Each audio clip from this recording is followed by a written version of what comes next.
بسم الله الرحمن الرحيم. لأول مرة يتابعنا على القناة اشترك في القناة وفعل زر الجرس ولايك للفيديو، وكل المتابعين على القناة لايك للفيديو وشير وشيروا الفيديو لكل جماهير الأهلي العظيم. هنتكلم عن مباراة الأهلي والفريق الأثيوبي وفوز الأهلي برباعية بتوقيع قفشه هدفين وكهربا هدفين، والأداء المتميز من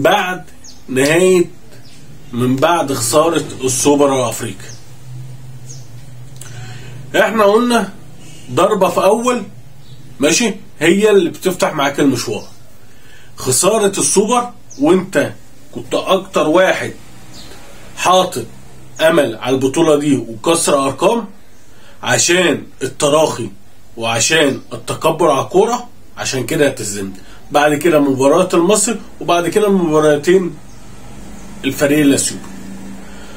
هي دي شخصية النادي الأهلي لما يلعبوا برجولة. احنا ما يهمناش المهارات اكتر ما يهمنا اللعيبه تلعب برجولة، وبعد كده يجي الامتاع والمهارات وكل حاجة.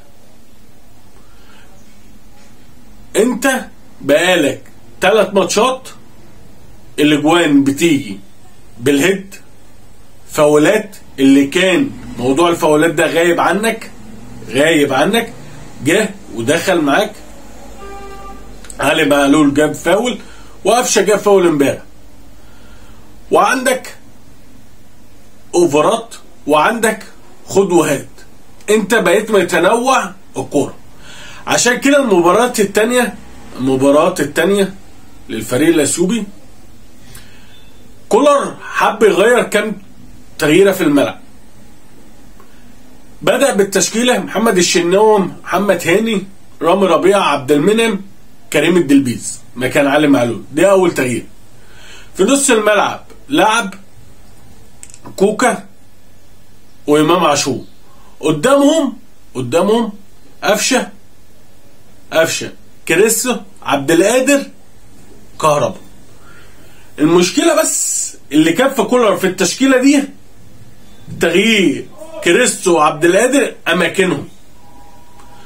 بقى كل واحد مش على عدلته المظبوطة دي. أنا حاسس اللي هي تركة منه عشان يفتح الجناب ويخليهم على الطرف على طول، عشان اللي جاي من تحت زي قفشه وامام عاشور اللي جاي من تحت قدامهم كهربا ماشي. النقطة التانية اللي انا دي تركة جديدة عايز يعملها وفكرة جديدة عايز يعملها. بعد كده بدأ يرجع كريستو مكانه ويرجع عبد القادر مكانه عشان يبقى دخلتهم للملعب، يخشوا الملعب. دي تركة جديدة عملها كولر. بدأ بقى أول ما اطمن للنتيجة بدأ يعمل تغييرات. يدخل طاهر، ياسر إبراهيم، يدخل كريم فؤاد، بدأ يدخل بقية اللعيبة. بقى بيعمل التغييرات، يشوف اللعيبة ويشوف أماكنها عشان يعمل تدوير للعيبة. هي دي الفكرة اللي احنا عايزين. لما انت بتخلص المباراة بدري بتبدأ تريح نفسك، بتبدأ تدخل اللعيبة اللي انت ممكن تعتمد عليها في الماتشات الجاية لو وجع منك إصابات. الأداء امبارح كان ممتع. كلمتين لكهربا. ركز يا كهربا زي ما ركزت قبل كده. الكلام لكهربا، التركيز اهم حاجة يا كهربا. التركيز زي ما كنت مركز. سيبك من اللي بيحصل بره، سيبك اللي انت ممكن تسمعه، سيبك اللي انت ممكن يبقى محطوط عليك ضغط. ركز في الكورة عشان تبقى كهربا اللي كنت انت من اول ما لعبت في يناير انت اللي رفعت من قيمة النادي الأهلي تهديفيا ماشي. حاول اللي انت تركز هدفين، هدف ضربة جزاء وهدف براسية انت اهم حاجه اللي انت تركز الفتره الجايه، اللي انت تركز، عايزه تركيز منك، عايزه تركيز منك. انت بقيت تستلم الكره في ال 18 وتحركها بمنظر حلو، تحركاتك ما بين الخطوط شكلها حلو، بس اهم حاجه التركيز في انهاء الفرص. ركز يا كهربا، الفتره الجايه محتاجه تركيز منك. قفشه رجع قفشه تاني اللي احنا عارفينه، اللي احنا عايزينه. قفشه الممتع لما يبقى معاك قفشه وامام عاشور اتنين صحاب اسيستات، بتبقى فيه منظر حلو، بيبقى فيه لعيبه حلوه. امام عاشور لعيب ممتع، لعيب بيتحرك لقدام، لعيب عينه كويسه. هي دي لازم امام عاشور يحتفظ، يعني يخش بدنيا اعلى. ليه؟ عشان بيجي في اوقات البدني عنده قليل، لازم امام عاشور يركز في الحته البدنيه. كريستو عبد القادر بدأ يرجع لمستواه، بس نصيحة من مشجع اهلاوي بحب الموهبة بتاعت عبد القادر، ماشي؟ ركز في الملعب، سيبك على تويتر، على الفيس، على التيك توك، سيبك من الفترة دي دلوقتي. في الوقت اللي انت فيه راحة اعمل اللي انت عايزه، انت حر، بس لما تبقى في الملعب ركز في الملعب. كريستو لعيب عايز حرية، وعايز المدرب يديله الثقة زيادة. محمد هاني أداؤه بيتطور، واحنا عايزين محمد هاني أداؤه يتطور. كوكا لعيب من ضمن اللعيبة اللي احنا متبشرين فيهم خير الفترة الجاية. كريم الدلبيس تحركاته مميزة، بس عايز ياخد ثقة، روح وما تخافش. اللعيب لما يبقى لعيب النادي الاهلي لازم يبقى عنده ثقة في نفسه، ما تخافش، روح واغلط وسدد على المرمى، ما تخافش. عبد القادر ورامي ربيعة ثنائية جديدة، بس في ماتشات لازم ياسر ابراهيم جنب عبد المنعم عشان محتاجة قوة اكتر. رامي هيرجع شوية لمستواه، وعبد المنعم مستواه بدأ بيعلى وبدأ بيبقى عنده الثقة، بس أهم حاجة يشيل نفسه من الضغط النفسي في العصبية زيادة عن اللزوم عشان يبقى أحسن. الشناوي كابتن الفرقة، ده الملخص بتاع المباراة، وده احنا عايزينه كل مباراة على حدة. مبروك للنادي الأهلي، مبروك لجماهيره الصعود لدور المجموعات، ان شاء الله الفوز بالبطولة ال 12 بإذن الله. تاني نقطة، حسين لبيب المرشح لرئاسة نادي الزمالك. حسين لبيب داخل موضوع ترند، الموضوع عجبه، الموضوع اللي انا ابقى في الصورة، اللي انا برضه امشي على الشاكلة بتاعة الرئيس السابق، ماشي؟ اللي هو يرمي كلام ما بيعرفش ينفذه في الاخر. بلاش سكة جمهور الاهلي وتلعب بسكة جمهور الاهلي. ليه؟ عشان انت حاجة من الاتنين، انت مش هتبقى راجل وجماهير الزمالك هتحط عليك اكتر، يا تنفذ الكلام اللي انت مش هتعرف تنفذه مع الاهلي بالذات، مع الاهلي بالذات. يا رب لو معاك ايه، افهم النقطة دي.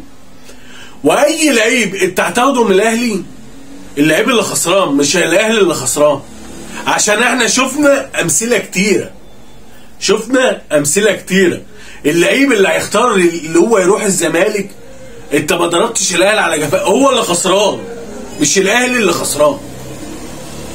فكر في النقطة دي عشان ما تاخدهاش اللي هي الموضوع ترند، ماشي؟ ما تاخدهاش اللي هي الموضوع ترند. هو بس جمهور الاهلي حب يوصلك رسالة في المباراة، يوصلك رسالة، ماشي؟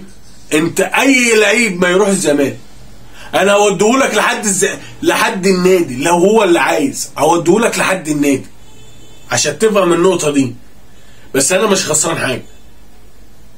انت مش هتاخد مني نجمي مثلا، مش هتاخد مني محمد الشناوي، مش هتاخد مني حسين الشحات، قفشه. انت فاهمني؟ انت هتروح تشوف لعيب خارج النادي الاهلي كان بيلعب في الاهلي وانا رحت جبته. يبقى ده عقليه واحد لسه هاوي، لسه بيلعب بموضوع ترند، لسه هو عايز الجماهير تسمع له وتشجعه. ماشي؟ انت ماشي على الشأن ده. لا، ما تلعبش مع جمهور الاهلي، وما تحاولش تدخل نفسك مع جمهور الاهلي، عشان حاجه من الاتنين، لا هتخسر كتير، يا جماهيرك في كل صدمه يصدموها هتبقى انت كفش الفدا بتاعهم زي الرئيس السابق. ما تحاولش تشغل دماغك. ماشي؟ زي برضو موضوع كهربا، فاروق جعفر بيقول لك قصه غرامه كهربا. ماشي؟ انت قلت لا لتقسيط كهربا الغرامه كلها. انت عارف واكتر عالم عارفه الزملكاويه الغرامه كهربا جاهزه في اي وقت. بس دي لعبه محامين، وانت عارف المحامي شغلته ايه؟ شغلته اللي هو يطولها. انت دلوقتي محتاج الفلوس اكتر من اي وقت. زي بيع زيزو هيفيدك. ماشي؟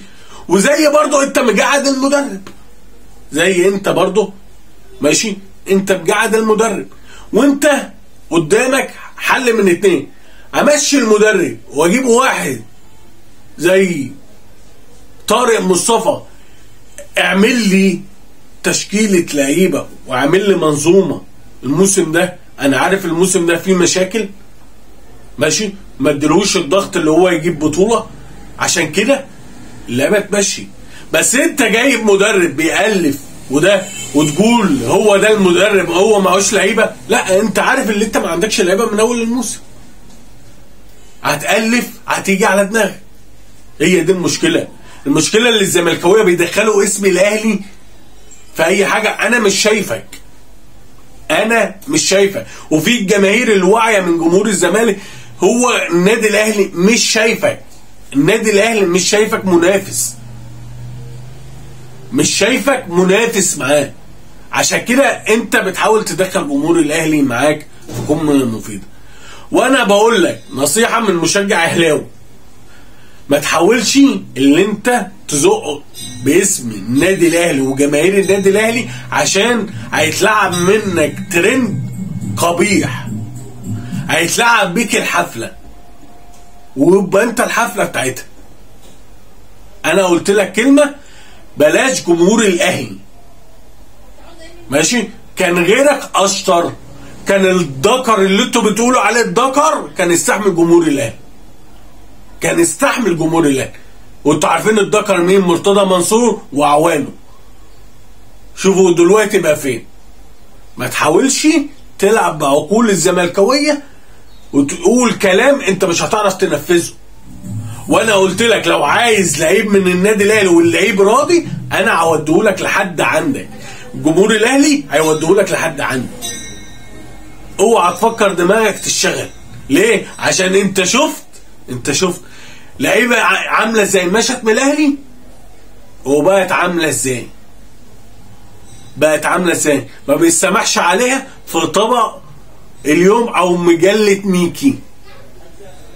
بس هي دي النظريه اللي انا حبيت اوصلها لكل مرشحين ان الزمالك اللي هو عايز يلعب بالترند حوالين النادي الاهلي وجمهوره.